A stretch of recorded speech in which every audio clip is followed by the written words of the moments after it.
Previous discussion को आगे बढ़ाते हुए हम लोग थोड़ा इसको अभी ये करेंगे। लास्ट क्लास हम लोग देखें inertia of rest, inertia of rest क्या कहता है? कहता है without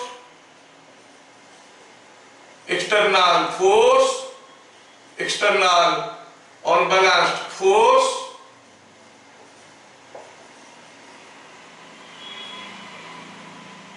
center of mass, center of mass of a body or system at rest cannot move। Language Newton बना था, अंडरस्टैंडिंग अपने वाला। अगर हम कहेंगे, थोड़ा सा एग्जांपल के लेते हैं, आगे बढ़ते हैं। सपोज हम कहेंगे यहाँ पर एक 5 केजी का मास रखा है और यहाँ पर एक 3 केजी का मास रखा है, ठीक है। मैं 3 केजी मास के ऊपर, अब ये दोनों का सेंट्रल मास कहीं होगा 5 केजी के पास, ठीक है। अभी अगर हम कहेंगे कि ये 3 केजी का मास है, अब दोनों का सेंटर ऑफ मास कहीं यहाँ है। अब मैं क्या किया, ये एक सिस्टम मान लिया। सिस्टम के ऊपर अगर मैं इधर से लगाया 20 न्यूटन फोर्स, इधर से लगाया 20 न्यूटन फोर्स, तो ये भी चलेगा, ये भी चलेगा। But what is the total force on the system? 0। ये चलेगा, ये चलेगा, बट सेंटर ऑफ मास जहां था वहीं रहेगा।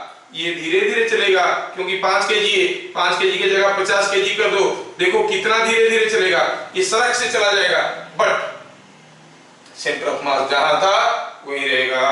तो हम कहेंगे here centre of mass of system remains at rest.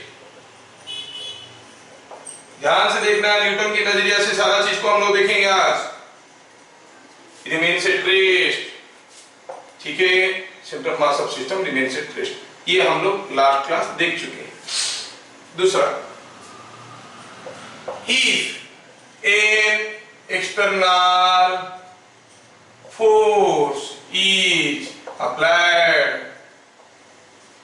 On a body or system at rest, then center of mass starts moving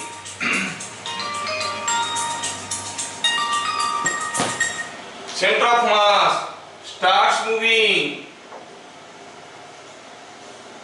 in direction of net external force.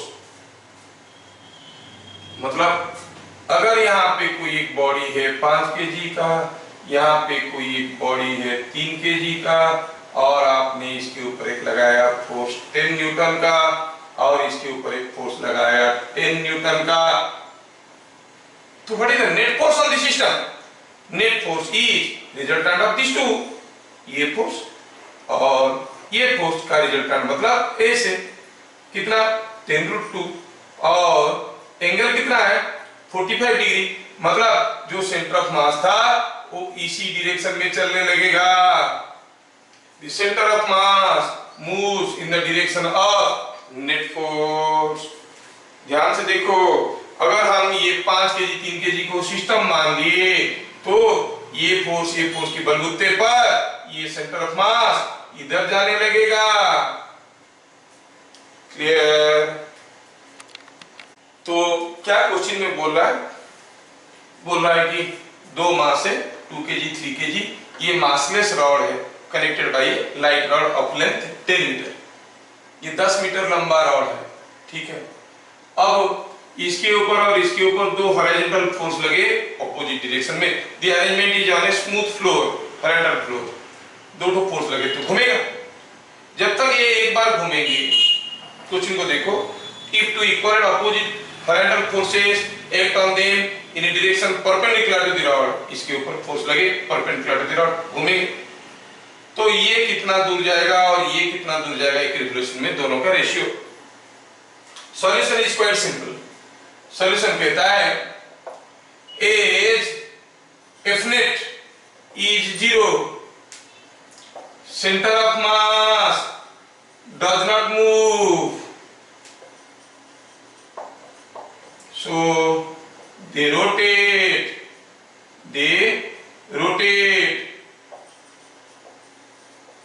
about center of mass, ये दोनों centre of मास में घूमेंगे। अच्छा, अगर ये 10 metre है, centre of मास कितना दूर पे है, चलो ये डिस्टेंस को हम x कहेंगे, तो ये डिस्टेंस को हम कहेंगे 10 - x, क्योंकि पूरा डिस्टेंस ये है। अगर ये सेंटर ऑफ मास है तो चलो निकालते हैं। यहां से सेंटर ऑफ मास का डिस्टेंस कितना है, I am just trying to go for a different approach for you to understand. यहां से सेंटर ऑफ मास का डिस्टेंस आप निकाल सकते हो, यहां से सेंटर ऑफ मास का डिस्टेंस निकाल सकते हो 3 × 0 + 2 × 10/3 + 2। चलो एक निकाल लेते हैं। x क्या हुआ, here what is x, 3 distance of center of mass from 3 kg, कितना है 3 × 0 2 × 10/3 + 2 is coming out to be कितना हो गया 5 to 4 मीटर। तो इसका मतलब ये डिस्टेंस 4 मीटर है, ये 6 मीटर है। एक बार घूमने में ये कितना दूर जाएगा, now it will rotate in a circle of radius 4 metre and the other one will rotate in a circle of radius 6 meter, ठीक है ना। this will rotate in a circle of radius 6 meter। Imagine करो, लड़कियां ये game खेलते हैं अक्सर, है ना, दो लड़के एक दूसरे के हाथ को ऐसे पकड़ लेते हैं, फिर गोल गोल गोल गोल घूमते हैं। अगर दोनों बराबर मास के हैं तो दोनों घूमेंगे ठीक ठाक, सेंटर मास बीच में रहेगा। मान लो उसमें से एक लड़की थोड़ा दुबली पतली सी है, समझ रहे हो ना, 100 kg वाला, दूसरा थोड़ा प्रॉब्लम हो गया। किसका प्रॉब्लम,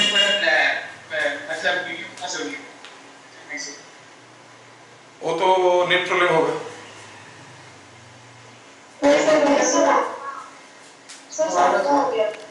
तो सोचो कि दो लड़की अगर वो ऐसे हाथ को पकड़ के एक दूसरे का, इधर एक लड़की ऐसे पकड़ा ऐसे पकड़ा, दोनों घूम रहे हैं, उनमें से थोड़ा एक भारी भरकम वाली 100 kg वाली, दूसरा मान लो 30 kg वाली, जब घूमेंगे तो क्या होगा सोचो।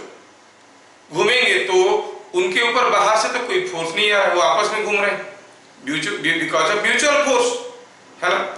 अच्छा, वो जब घूम रहे हैं बाहर से कोई फोर्स नहीं आ रहा है तो सेंटर मास जहां था वही रहेगा।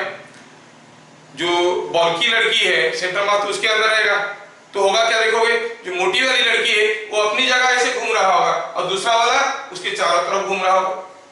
अगर दोनों बराबर होंगे तो दोनों घूमेंगे, नहीं तो मोटी वाली अपनी जगह रहेगा, दुबली वाली उसके चारों तरफ घूमेगा, reading because no external force is acting. तो यहाँ पर भी ये 6 मीटर की रेडियस में घूमेगा और ये 4 मीटर की रेडियस में घूमेगा। अगर ये बात हुआ तो हम कहेंगे they means they move in circles of radius कितना 4 मीटर एंड 6 मीटर। तो एक बार घूमने में ये डिस्टेंस का रेशियो क्या हो जाएगा, रेशियो ऑफ डिस्टेंस क्या हो जाएगा, ये जाएगा 2π × 4, ये जाएगा 2π × 6। तो आप कहोगे सो आंसर क्या हो गया, distance is moved, distance is यहां पे लिख देते हैं 10 10 10, distance is moved in one revolution or in ratio क्या 2π/4/2π6 that is 2/3। वो जो डिस्टेंस घूमेंगे एक रिवोल्यूशन में they are in the ratio 2:3। Uniform rod है, ये एक यूनिफॉर्म रॉड है, मास वगैरह दिया नहीं है, लेंथ L है, किसी एक स्मूथ फ्लोर पे रख के इसे उसको वर्टिकली बांध के रखेंगे, जिन्हें वर्टिकल प्लेन छोड़ देंगे तो गिरेगा। जब तक ये गिरेगा आप देखोगे लोअर हिस्सा उसका कुछ दूर फिसल जाएगा। पूछा कितना फिसलेगा बताओ, कितना खूंखार पूछेगा। अब किसी एक स्मूथ फ्लोर पे एक डंडे को इसे रखो, जब छोड़ दोगे देखो जब ये गिरेगा कुछ दूर ये फिसल जाएगा। You can do it on your pain on your copy. जैसे ही छोड़ोगे गिरते गिरते कुछ दूर फिसल जाएगा। कितना फिसलेगा वो आपको पता करना है। If there is no friction, हाँ अगर बहुत ज्यादा फ्रिक्शन होगा तो नहीं फिसलेगा, वो अलग बात है। कितना फिसलेगा ये हो गया क्वेश्चन। तो let us think for the solution. अब थ्रेड को काट दिया, अब ये रॉड गिरेगा, क्यों? कुछ फोर्स आ रहा है इसीलिए रेस्ट पे था, मोशन में आने लगा। पहले रेस्ट में था, अब ये मोशन में आने लगेगा। तो हम कहेंगे during fall the different forces on the bar are weight and normal reaction. Obvious है, इसके अलावा कोई तीसरा फोर्स तो है नहीं, और ये दोनों पक्का एक दूसरे की बैलेंस नहीं कर रहे, इसलिए तो गिर रहा है। मतलब जब वो गिर रहा है weight is not equal to normal reaction. आप तो जानते हो ना, जब ये हाथ में नीचे ले रहा हूं तो weight of the pen is not equal to normal reaction, it is mg minus ma, something different. हमें उसमें नहीं जाना, हमें निकालना है कितना फिसलेगा। और हम जानते हैं कि जो नॉर्मल रिएक्शन है वो कैसा है, वो वर्टिकल है, और जो वेट है वो कैसा है, वो भी वर्टिकल है। Weight is also vertical, normal reaction is vertical. दो वर्टिकल फोर्स आ रहे हैं, दो वर्टिकल फोर्स का रिजल्टेंट क्या होगा? If a number of vertical forces act on a body, the resultant will also be a vertical force. तो आप क्या कहोगे?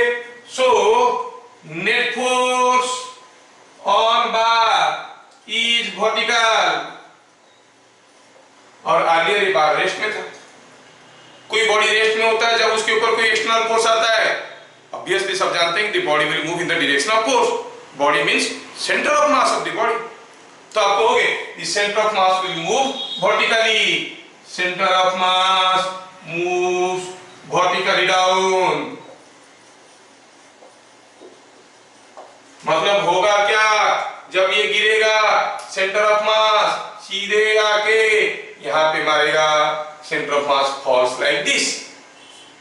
अगर सेंटर ऑफ मास यहां पे मारेगा तो फिर ये रॉड का पोजीशन कैसे होगा? कुछ ऐसे होगा, है नहीं? और ये लेंथ कितना होगा? L/2। ये लेंथ कितना हो जाएगा? L/2। This length will be L/2, क्योंकि ये सेंटर ऑफ मास है भाई। और ये लेंथ पहले कितना था? ये है L/2 और ये थीटा, तो this length was L/2 cos theta. ये लेंथ था L/2 cos थीटा। अब कितना है? अब है L/2। तो कितना फिसल गया? कितना फिसल गया? L/2 minus L/2 cos theta. सो हम कहेंगे thus lower end slides by a distance x is equal to L/2 minus L/2 cos theta. ठीक है ना? L/2 minus L/2 cos theta, जो भी वो आंसर हुई। तो क्या पता चला, जब ये रॉड गिरेगा लोअर एंड कितना फिसलेगा? L/2 minus L/2 cos theta. Here we see that this arrangement, the floor is smooth, दिया है, ये फ्लोर इज स्मूथ। अब ये वे स्मूथ है कि रफ है दिया नहीं है, नो वे इट मैटर्स। अब this 2 kg was allowed to slide down. What will be the displacement of 2 kg? अच्छा, तो पूछा है डिस्प्लेसमेंट ऑफ 2 kg क्या होगा। Let us observe the system. System को ऑब्जर्व करते हैं। कंसीडरिंग वेट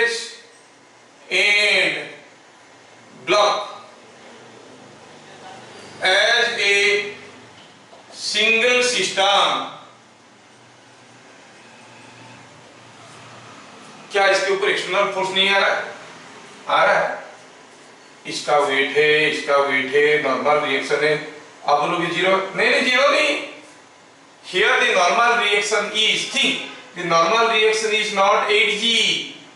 हाँ, अगर ये ग्लू करके फिक्स कर देते weight is equal to normal reaction होता, लेकिन ये मूव कर रहा है, मतलब इसका डाउनवर्ड एक्सीलरेशन भी है, मतलब इसके ऊपर स्यूडो फोर्स भी आ रहा होगा, और because of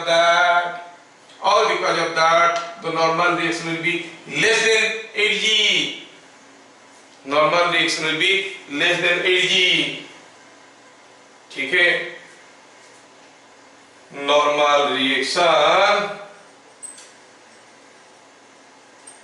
is less than 8G,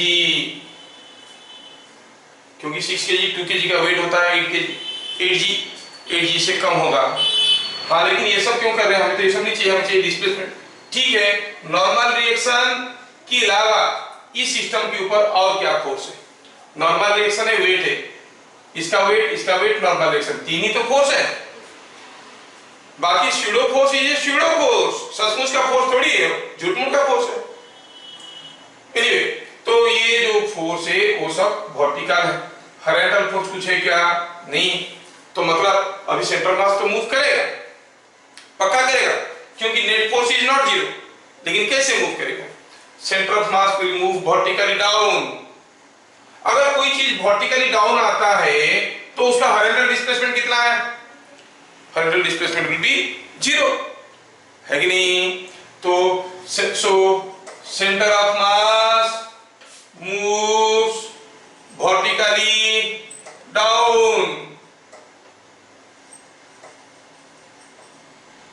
and horizontal displacement of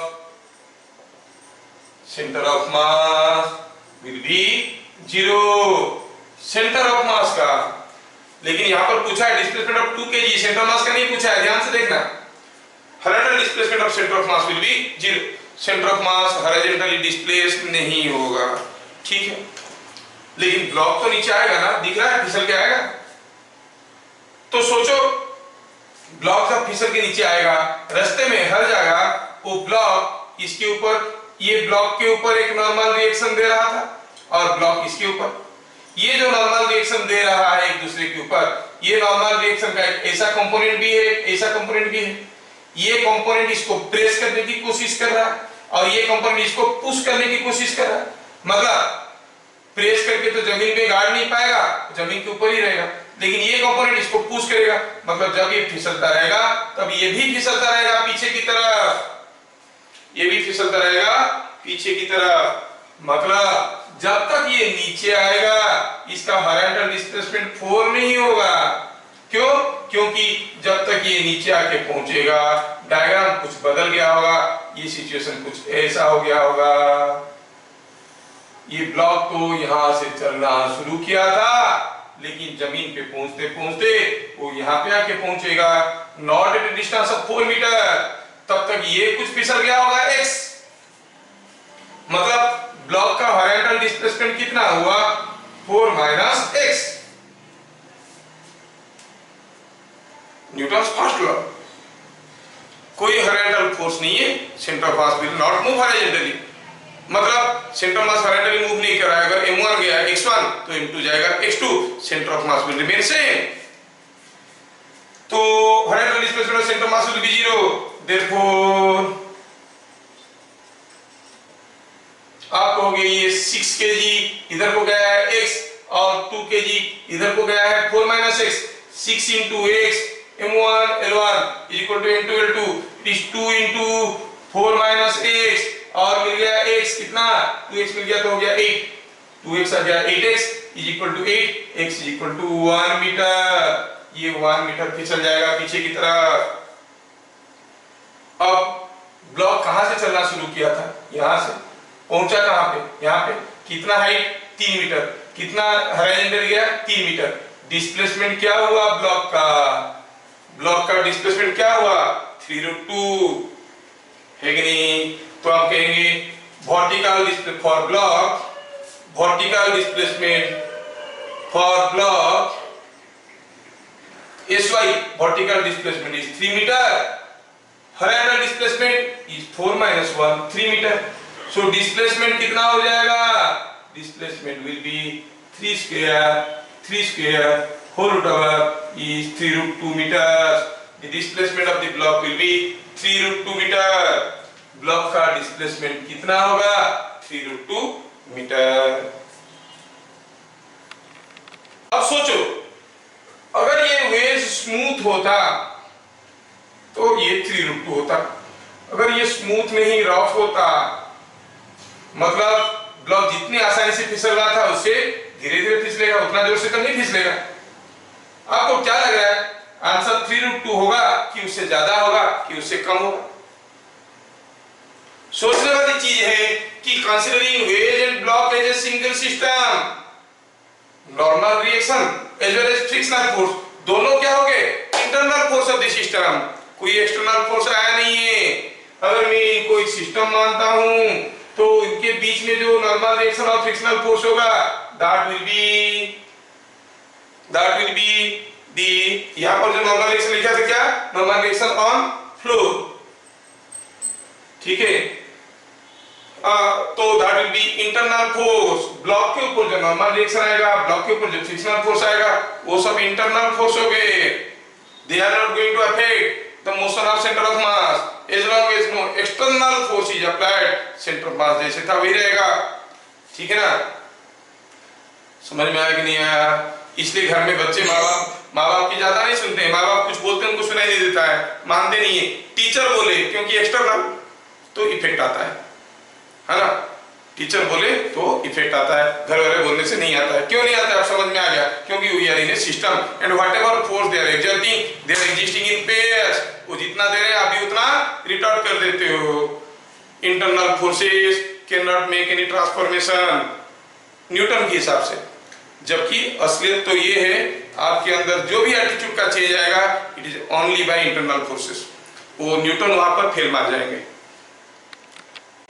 तो it's quite obvious, everyone knows, in absence of external unbalanced force,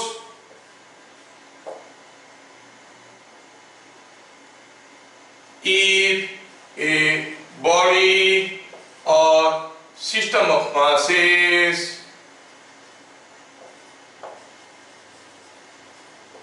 are in motion, then their center of mass keeps moving with constant velocity. When I say constant velocity, I need not specify in same direction. अरे velocity constant होगा तो direction भी तो same होगा. Direction cannot be different. Okay, fine. तो ये हो गया center of mass keeps moving with constant velocity. समझ लो क्या बोल रहा है? Supposing ये कोई एक मास है और m1 है, मान लो कि ये कुछ इधर v1 वेलोसिटी में आ रहा था, ये कोई एक दूसरा मास है m2, ये इधर v2 वेलोसिटी में आ रहा था। ऑब्वियसली उनका जो सेंटर ऑफ मास था वो भी किसी एक वेलोसिटी में जा रहा होगा। किधर जा रहा होगा? Centre of mass must be moving in some direction with velocity of centre of mass. अब हुआ क्या? ये इधर आया, ये इधर आया, दोनों एक दूसरे को टकराए। टकराने के बाद ये इधर फेंका गया, वो उधर फेंका गया, दोनों का रास्ता बदल गए। Let me draw it properly. It comes like this, it comes like this, और टकराव होने के बाद ये इधर चला गया और ये टकराव होने के बाद ये इधर चला गया। सपोज ये चला गया V3 में और ये चला गया V4 में। Before collision, center of mass was moving in some direction like this with velocity vcm. Even after collision, if I consider the two blocks as a single system, उनके आपस की मारपीट है, बाहर से कोई एक्सटर्नल फोर्स नहीं आया। टकराने के बाद ये इधर भागेगा, ये इधर भागेगा, लेकिन सेंटर ऑफ मास वो तो उसी वेलोसिटी में आगे चलता रहेगा। तो आप क्या कहोगे? During collision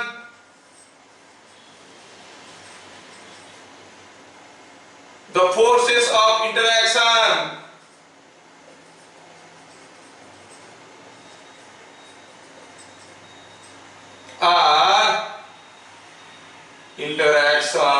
are internal forces of the system of, पहले सिस्टम डिफाइन करना है, सिस्टम ऑफ टू balls, ठीक है। During collision the forces of interaction are internal forces of the system of two balls, system of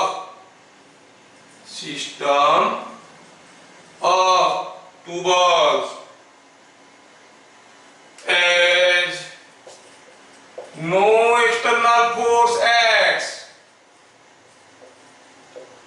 velocity of center of mass before and after collision remain same, जितना velocity में जा रहा था उतने में ही जाएगा। Last class I did a question but you people confused, क्योंकि हम लोग पूरा थ्योरी नहीं किए थे, मैं थोड़ा ज्यादा उछल गया था, वो क्वेश्चन में रिपीट कर लेंगे आज। तो जब तक कोई एक्सटर्नल फोर्स नहीं आएगा, centre of mass will keep on moving with a constant velocity, है ना?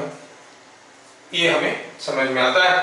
और हम लोग ये भी देख चुके हैं कि वेलोसिटी ऑफ सेंटर ऑफ मास निकालने की तरीका हुआ m1 v1 plus m2 v2 likewise for every mass by m1 plus m2 plus m3 and so on। ये फॉर्मूला भी हमें मालूम है। अब चलो इस इनर्शिया ऑफ मोशन की बियॉन्ड थोड़ा सा जाएंगे। Let us go slightly beyond the statement of inertia of motion. अगर कोई एक्सटर्नल फोर्स नहीं आया तो कोई सिस्टम अगर चल रहा है, उसका centre of mass will keep on moving with constant velocity.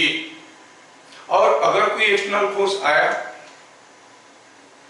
तो चलो देखते हैं। अब एक्सटर्नल फोर्स आया, सोच लो कि ये कोई एक मास है और ये कोई एक दूसरा मास है, ये इधर आ रहा था, ये इधर आ रहा था, कुछ वेलोसिटी में। मान लो कि सेंटर ऑफ मास इधर जा रहा था, m1 v1 plus m2 v2 m1 plus m2 किए। अब आप इसके ऊपर एक फोर्स लगा दिए ऐसे। Now centre of mass has got some velocity as well as some acceleration. कितना? एक्सटर्नल फोर्स में mass. What will happen? Centre of mass will follow a to d path, जो हम लोग देख चुके हैं। When velocity and acceleration are non-linear, the body initiates motion in the direction of velocity and finally moves in the direction of acceleration। तो क्या होगा? आप देखोगे ये दोनों मूव कर रहे थे, आप इसके ऊपर फोर्स लगा दिए और सेंटर ऑफ मास कुछ ऐसा रास्ते में जाने लगेगा, ठीक है ना? The path of center of mass will be like this। खैर अभी ये आपको थोड़ा डिफिकल्ट लग सकता है समझने में, थोड़े सब क्वेश्चन करने के बाद इसके ऊपर करेंगे। These are all very typical questions, ठीक है? ये सारा टिपिकल क्वेश्चन से हम लोग करेंगे। तो क्या हुआ? ये m1 था, v1 में जा रहा था, ये m2 था, v2 में जा रहा था, ये सेंटर ऑफ मास था, इधर जा रहा था। फोर्स के कारण centre of mass will move in the direction of force. कितना है ACM? ACM कितना है? You know it is external force by mass, total mass, है ना? Total mass. तो एक्सीलरेशन भी इस डायरेक्शन में हुआ, it will be in the direction of external force.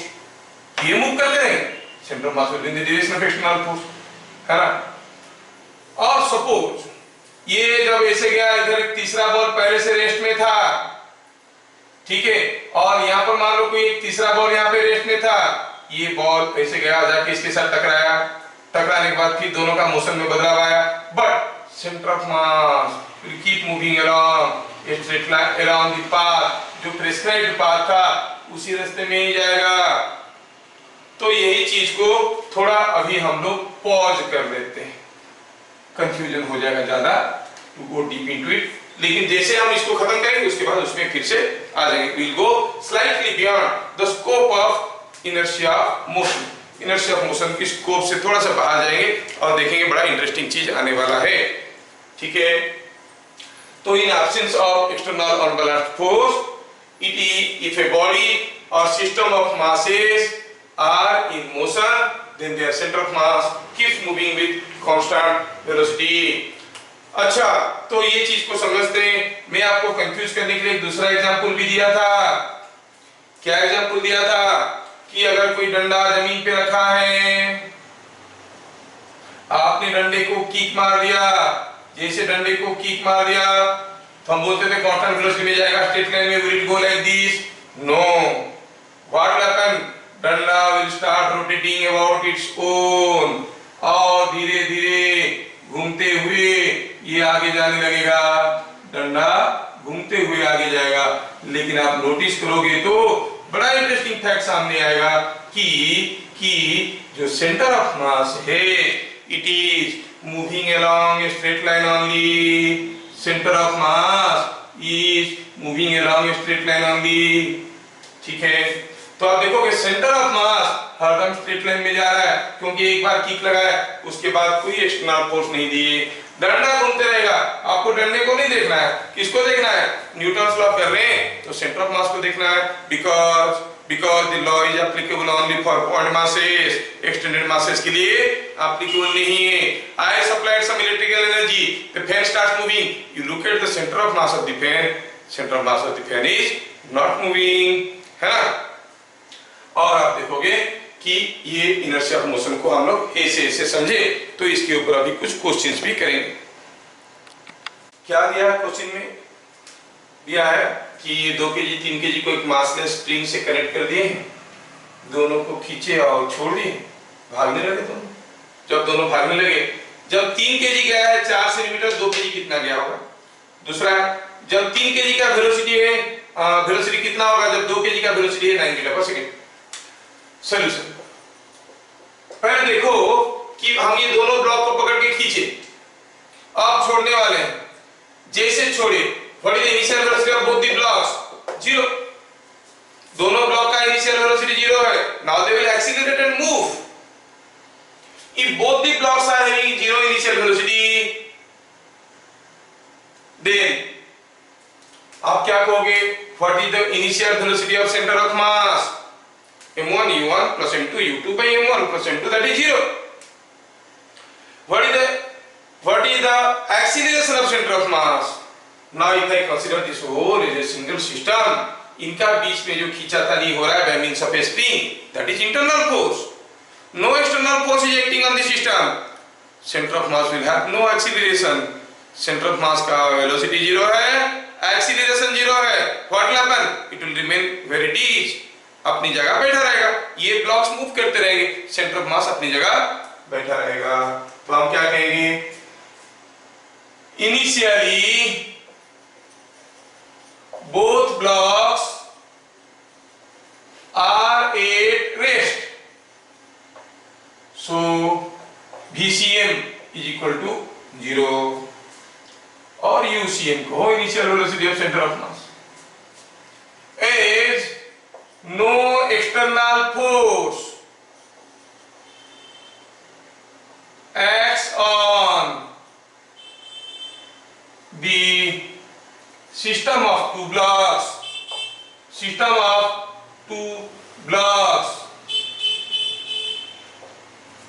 as no external force acts on the system of two blocks, acceleration of center of mass is also 0.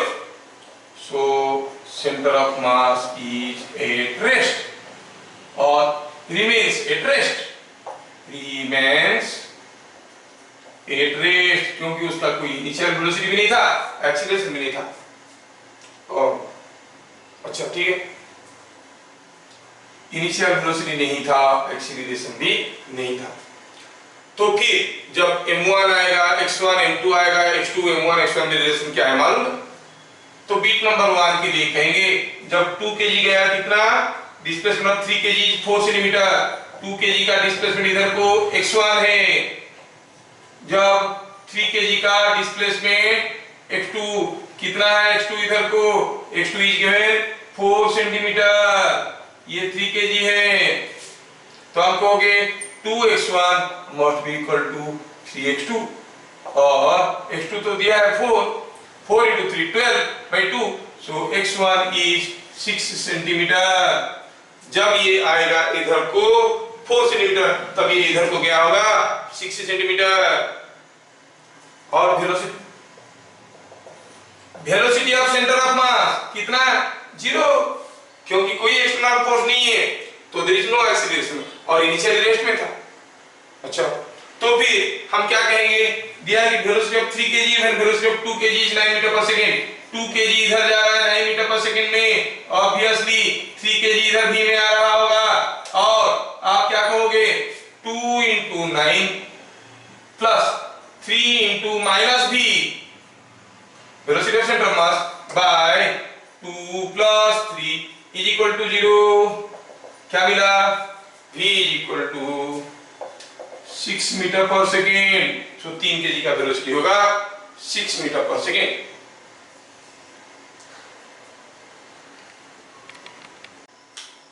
Solution, initial velocity of centre of mass is equal to 2 kg को दिए हो 10, 3 kg खड़ा था, 5 kg खड़ा था, by total mass 2 plus 3 plus 5 कितना हुआ 20/10 is 2 metre per second. This is velocity of centre of mass. Acceleration of center of mass is equal to net external force by total mass is 0, because there is no external force acting on the system. External forces are coming, weight and normal reaction, they are all counterbalancing each other. So VCM is constant। जब 2 kg का speed 5 kg है, 3 kg का speed VCM constant है, मतलब कितना है, मतलब VCM is always 2 metre per second. VCM कैसे निकालेंगे, जब ये 2 kg का 5 मीटर पर सेकेंड है, 3 kg का 2 मीटर पर सेकेंड है, 5 kg का कितना है मालूम नहीं है, पता करना है, that divided by 2 plus 3 plus 5 is equal to 2, इसमें से v मिल गया 4/5 metre per second. v is coming out to be 4/5 metre per second.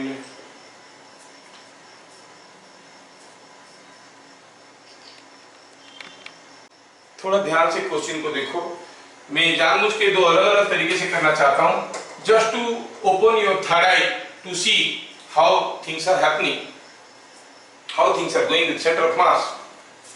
फिर नेक्स्ट क्वेश्चन आपको करना पड़ेगा। पहला है कि ये 10 मीटर डिस्टेंस है, मैं वैल्यूज देखो कितना बढ़िया 5-5 मीटर का लिया हूं, दोनों को बराबर लिया हूं, तो दोनों कहां मिलेंगे, बीच में मिलेंगे, दोनों बीच में मिलेंगे, क्योंकि दोनों का स्पीड बराबर है ना, they will meet at the middle। अच्छा, is no external force acts on the system, on the system, तो आप कहोगे VCM is constant,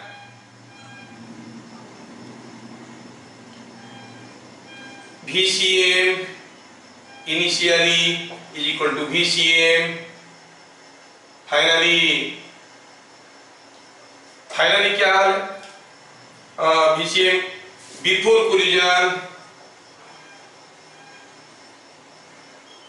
is equal to VCM after collision।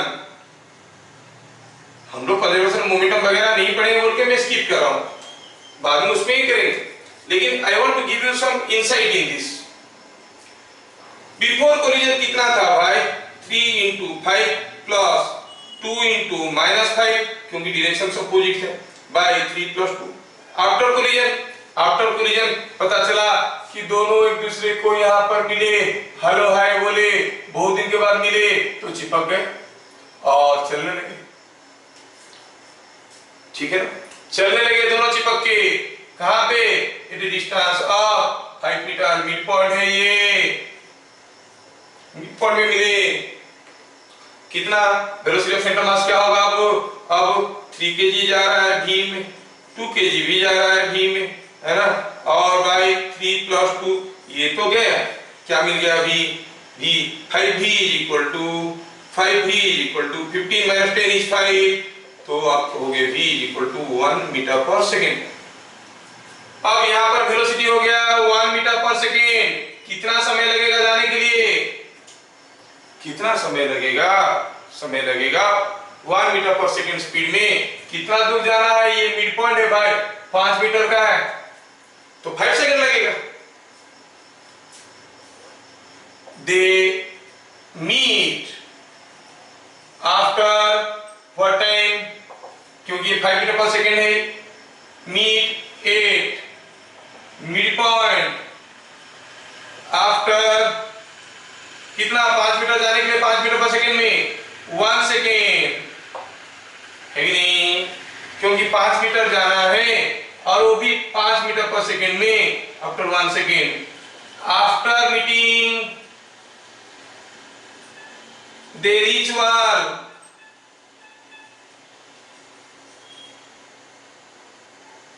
again after a time, again after a time, कितना, अब speed हो गया 1 metre per second, जाना कितना दूर है 5 metre, 5/1 it is 5 seconds. Total time कितना हो गया, total time is coming out to be, पहुंचने के लिए 1 सेकेंड, फिर गया 5 सेकेंड, 1 + 5 6 सेकेंड्स। ये हो गया हमारा कन्वेंशनल फर्स्ट मेथड, ये हो गया हमारा conventional first method. Let us think bit differently. पहला पार्ट तो हो चुका है और ये 6 सेकंड बाद मिलेंगे वो भी पता चल चुका है। अब मैं क्या करता हूं, पहले ये सबको मिटाता हूं, ये सब तो गए, ये पहला वाला चीज आपको समझ में आ गई। दूसरा अप्रोच, सेकंड अप्रोच में आप क्या कहोगे? In the second approach, what you will say is no external force. Now I am going for the second method.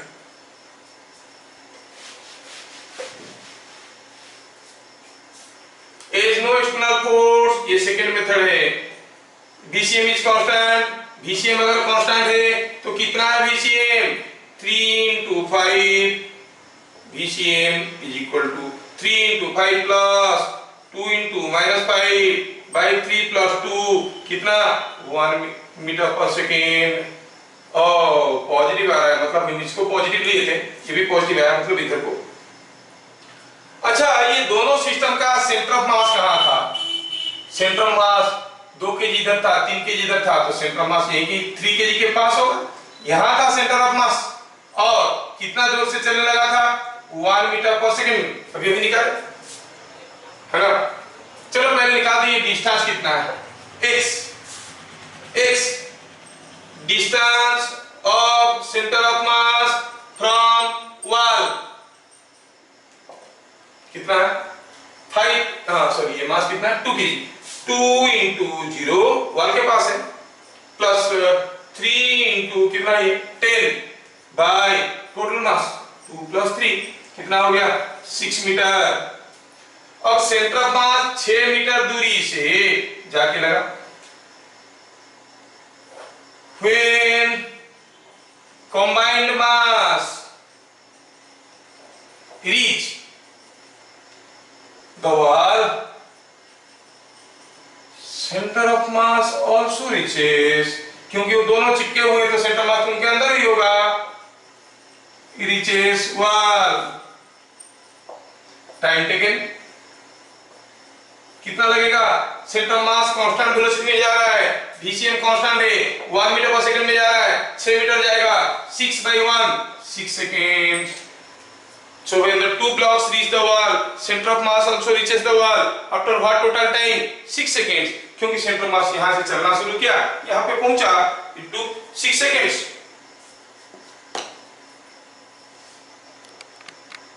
अब देखो ये क्वेश्चन में ये मास m है, ये मास m है, ये ए है, ये बी है। अब ये मुझे पूछना क्यों ये ए है क्यों बी है? हाँ ठीक है, ये ए है ये बी है। अब ये ड्रॉप कर दिया गया, इसको फेंका गया, ये ऊपर गया, ये नीचे आया, रास्ते में टकराया। टकराने के बाद क्या हुआ? They strike and stick to each other, दोनों चिपक गए तो गिरेंगे ना। जब गिरेंगे जमीन पे, कितना जोर से जमीन पे गिरेंगे, with what velocity the combination strikes the ground. ठीक है, अच्छा देखो इसमें हम लोग तो कॉन्सेप्ट ऑफ सेंटर ऑफ मास करना चाहते हैं। अगर दोनों मास बराबर है, ये m, तो सेंटर ऑफ मास तो बीच में था। तो इनिशियल हाइट और सेंटर ऑफ मास क्या था? अगर ये पूरा 40 मीटर है तो ये होगा 20 मीटर। अच्छा, initial velocity of centre of mass it is ऊपर वाले का वेलोसिटी प्लस नीचे वाले का वेलोसिटी बाय ऊपर वाला प्लस नीचे वाला मास, हो गया 15 मीटर पर सेकेंड। और ये कैसे हुआ? Upward. Acceleration of centre of mass, acceleration of centre of मास, ऊपर वाले का एक्सीलरेशन m1 a1 किधर को है? नीचे की तरफ है ना? इसका एक्सीलरेशन कैसे है? नीचे की तरफ है। चलो नीचे लिखते हैं m इंटू माइनस जी। नीचे वाला का एक्सीलरेशन, ये जब जा रहा था एक्सीलरेशन तो नीचे की तरफ ही था, m into minus g by m plus m is equal to कितना हो गया? माइनस जी। डिस्प्लेसमेंट, अब जब दोनों चिपकेंगे और गिरेंगे, दोनों चिपके हुए, दो मास चिपके हुए, उनका सेंटर मास कहां होगा? उनके अंदर ही होगा। जब वो नीचे गिरेंगे सेंटर मास भी नीचे गिरेगा, है कि नहीं? दैट मींस कितना वेलोसिटी में कॉम्बिनेशन ग्राउंड को स्ट्राइक करेगा, जितना वेलोसिटी में सेंटर मास नीचे गिरेगा। मतलब आप निकालना क्या चाहते हो? Final velocity of centre of mass when it reaches ground. तो आप कहोगे final velocity of centre of mass निकालना है, तो सेंटर ऑफ मास यहां से था, इनिशियल वेलोसिटी क्या था? 15 मीटर पर सेकेंड। डिस्प्लेसमेंट कितना हुआ? डिस्प्लेसमेंट ऑफ सेंटर ऑफ मास नीचे की तरफ गिरेगा, यहां से नीचे 20 मीटर है, ऐसे जाके ऐसे गिरेगा तो नीचे की तरफ होगा, तो लिखेंगे माइनस 20 मीटर। और हमें निकालना है final velocity of centre of mass.